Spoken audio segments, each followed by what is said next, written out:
சினிமாவை பொறுத்த வரைக்கும் நம்ம ஒரு சக்ஸஸ் பண்ணிட்டோம்னா it's it your success all the time ஒன்றும் சக்ஸஸ்ஃபுல் திங்ஸ் தான் நடக்க போகுது இல்லை every minute is hard work. So அந்தந்த டைமில் நான் என்ன நல்ல ஆப்பர்ச்சுனிட்டிஸ் வந்தாலும் நான் ஜஸ்ட் பண்ணிகிட்டே இருந்தேன். வில்லேஜ் கேரக்டர் ப்ளே பண்ணுறதுக்கு வாய்ப்பு கொடுத்தாங்க.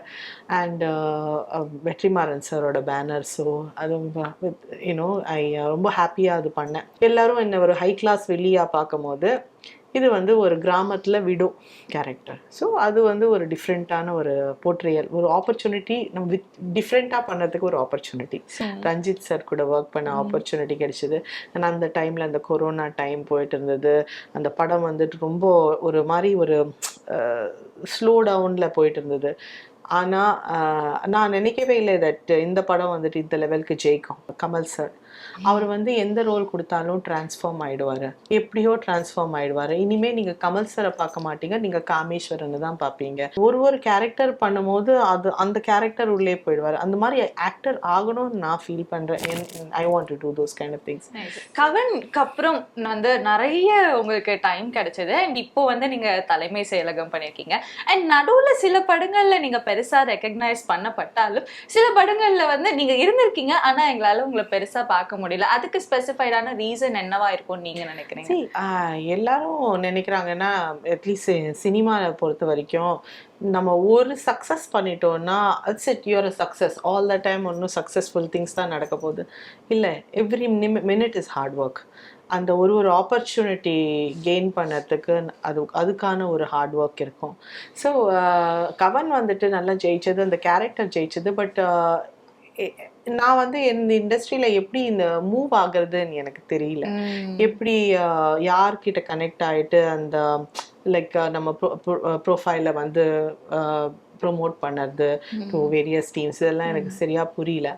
ஸோ அந்தந்த டைமில் நான் என்ன நல்ல ஆப்பர்ச்சுனிட்டிஸ் வந்தாலும் நான் ஜஸ்ட் பண்ணிகிட்டே இருந்தேன். அது கொஞ்சம் ஒரு 2-3 ஃபிலிம்ஸ் கழிச்சு எனக்கு சங்கத்தலைவர்னு சொல்லி கிராஸ் ரூட் ப்ரொடக்ஷன்ஸில் ஒரு நல்ல வாய்ப்பு கொடுத்தாங்க. ஒரு வில்லேஜ் கேரக்டர் ப்ளே பண்ணுறதுக்கு வாய்ப்பு கொடுத்தாங்க. அண்ட் வெற்றிமாறன் சாரோட பேனர். ஸோ அது யூனோ ரொம்ப ஹாப்பியாக அது பண்ணேன். பிகாஸ் ஒரு வித்தியாசமான ஒரு எக்ஸ்பீரியன்ஸ் அது. எல்லோரும் என்ன ஒரு ஹை கிளாஸ் வெளியாக பார்க்கும் போது இது ஒரு கிராமத்தில் விடோ கேரக்டர். ஸோ அது ஒரு டிஃப்ரெண்ட்டான ஒரு போர்ட்ரியல், ஒரு ஆப்பர்ச்சுனிட்டி. நம்ம டிஃப்ரெண்ட்டாக பண்ணுறதுக்கு ஒரு ஆப்பர்ச்சுனிட்டி. ஸோ அது ரொம்ப அப்ரிஷியேட் பண்ணேன். அதுக்கப்புறம் நேர்கொண்ட பார்வையில் அஜித் சார் படத்தில் ஸ்ரேயாவோட பாஸாக வந்திருந்தேன். ஸோ அது ஒரு நல்ல character I did. And going forward Sarpatta பாரம்பரிய சடனாக அந்த படம் வந்தது. அதுவும் பை சம் ஆக்சிடெண்ட் எனக்கு அந்த ஆப்பர்ச்சுனிட்டி கிடைச்சிது. ரஞ்சித் சார் கூட ஒர்க் பண்ண ஆப்பர்ச்சுனிட்டி கிடைச்சிது. ஆனால் அந்த டைமில் அந்த கொரோனா டைம் போயிட்டு இருந்தது. அந்த படம் ரொம்ப ஒரு மாதிரி ஒரு ஸ்லோ டவுனில் போயிட்டு இருந்தது. ஆனால் நான் நினைக்கவே இல்லை தட் இந்த படம் இந்த லெவலுக்கு ஜெயிக்கும். ஆனால் ஜனங்களுக்கு ரொம்ப ரொம்ப பிடிச்சி அந்த படம் ரொம்ப ஒரு ஹை லெவலுக்கு வந்துருது. கண்டிப்பா. ஆக்சுவலி நிறைய பேருக்கு அது ஒரு ஃபேவரட்டான மைண்ட்ல நின்னுட்டே இருக்க ஒரு கேரக்டரா இருந்தது. அண்ட் எங்க டான்ஸ் டாடி அண்ட் மிஸ்ஸி அம்மாவோட டான்ஸ், அந்த குட்டி பிட் அந்த சாங்ல இருந்து, அந்த வானம் விடிஞ்சிடுச்சு அந்த சாங்ல இருந்து அந்த பிட் பயங்கரமா மீம்ஸ் போட்டு ரொம்ப ஃபேமஸ் ஆக்கிட்டாங்க எல்லாரும்.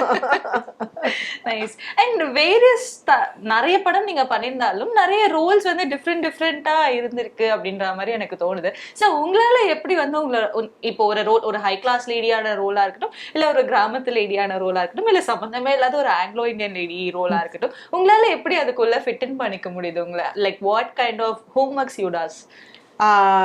நல்ல கேள்விங்க. எனக்கு நிறைய வேரியஸ் டைப்ஸ் ஆஃப் ஆக்டர்ஸ் இருக்காங்க இண்டஸ்ட்ரியில். சில ஆக்டர்ஸ் லைக் என்னோட ஐடியல்ஸ் பார்த்தீங்கன்னா are people like Kamal sir. அவர் எந்த ரோல் கொடுத்தாலும் டிரான்ஸ்ஃபார்ம் ஆகிடுவார், எப்படியோ டிரான்ஸ்ஃபார்ம் ஆகிடுவார். இனிமேல் நீங்கள் கமல் சாரை பார்க்க மாட்டீங்க, நீங்கள் காமேஸ்வரனை தான் பார்ப்பீங்க, இல்லைன்னா நீங்கள் மைக்கிளில் பார்ப்பீங்க.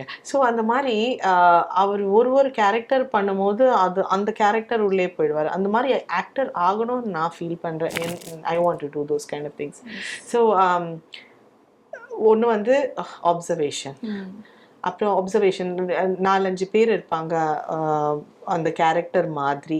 ஸோ அந்த அவங்க எப்படி ட்ரெஸ் பண்ணுறாங்க, அவங்களோட பாடி மூவ்மெண்ட்ஸ் எப்படி, அவங்க மேனரிசம்ஸ் எப்படி, இது கொஞ்சம் பார்த்து பார்த்து கற்றுக்கிட்டு ஒரு மிரர் முன்னால் கொஞ்சம் ப்ராக்டிஸ் பண்ணிவிட்டு அவங்க பேசுகிற விதம், அவங்க பாடி லாங்குவேஜ், ஹெட் ஷேக் மேனர்ஸ், இதெல்லாம் தான் அது ஃபீல் பண்ண ஆரம்பிச்சாலே நமக்கு வந்துடுங்க அந்த மாதிரி அந்த மைண்ட் செட்டு.